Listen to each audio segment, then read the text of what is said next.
Hey Bushnell students, welcome to week 3 and I hope your week is going well for you. This week we have a number of learning objectives that we're going to be looking at. These are from chapters 6 and 7. And what we're working on this week is exploring production processes from chapter 6. We're looking at the overview of the design of the production process, also from 6, and then the basics of analysis of assembly lines to cap it off in chapter 6. A lot of good stuff in chapter 6. Make sure you're reading it. Chapter 7, we are going to be looking at describing the characteristics of service processes, classifying different service processes, and then modeling cues for typical waiting line situations and that sort of thing. Make sure you study and know, this is from chapter 6 now, make sure you study and know the different production processes that are shown in Exhibit 6.1. I've got an example of it here on the slide. But make sure you look at the make to stock, the assemble to order, the make to order, the engineering to order.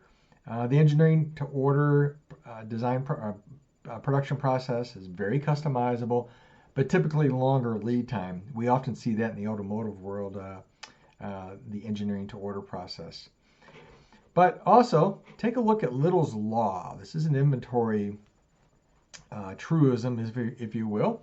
It's a very basic equation to relate inventory, throughput, and unit cycle time together. They're in a relationship to each other. Little's Law describes that relationship.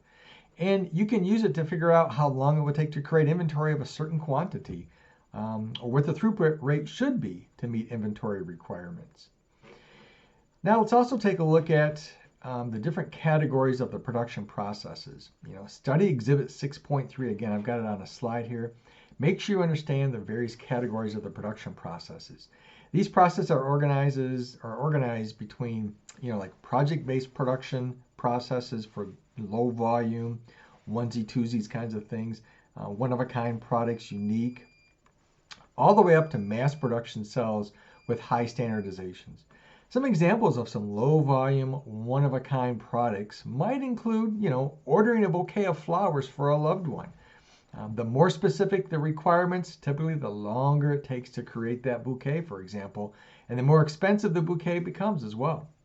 But at the other end of the production processes are these high volume products like automobiles, running shoes, sportswear clothing, that sort of thing.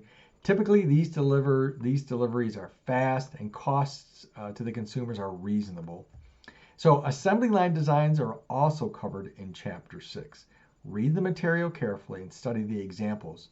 In fact, a couple of your homework assignments are based on examples in Chapter 6.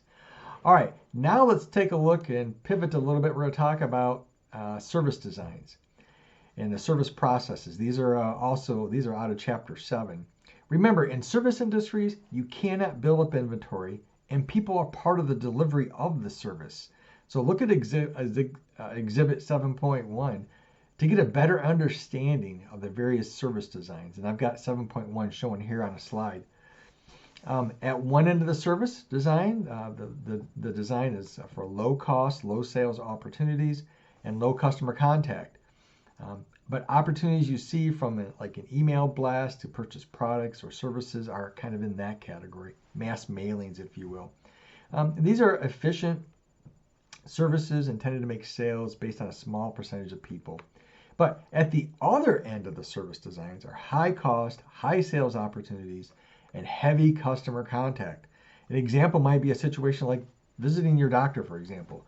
Your doctor spends time with you, delivers excellent one-on-one service, customized just for you, but charges a lot too in that process. It's very likely that the doctor will make a sale because once you visit the office, the sale is complete. Make sure you read the material about the different service designs in Exhibit 7.1 and then compare them to the production design that we just showed in Exhibit 6.3. They're very different and they're obviously different. So Chapter 7 also spends a lot of time talking about waiting lines and queues. Be sure to read about queuing models, and some of the homework this week is based on examples in this section. One of the spreadsheets in the required tab is set up to help figure out some of those typical queuing problems. It's an example problem. And you may find some use of the spreadsheet as you do examples, and the homework.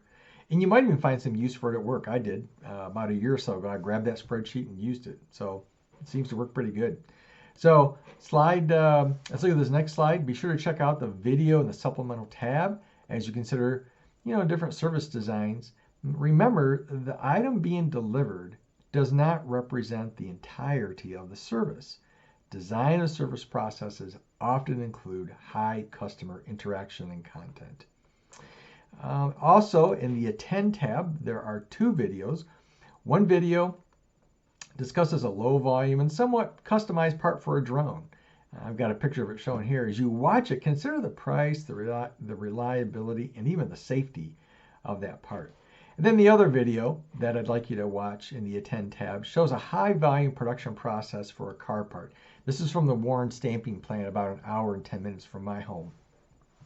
The processes use very expensive and very large equipment, large dies, large fixtures, but is relatively inexpensive to sell because it's making about 700 parts per hour.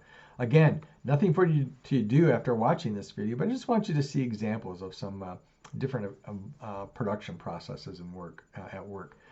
All right, so that's it for now. Please be sure to watch this week's devotional. I hope you find it helpful in your life. And remember, I'm praying for you this week as we move forward. Contact me with questions. I do have office hours. Check it out on Beacon Learning for the information. And don't forget, God is on his throne. He's always been there, and he's always going to be. Have a wonderful week.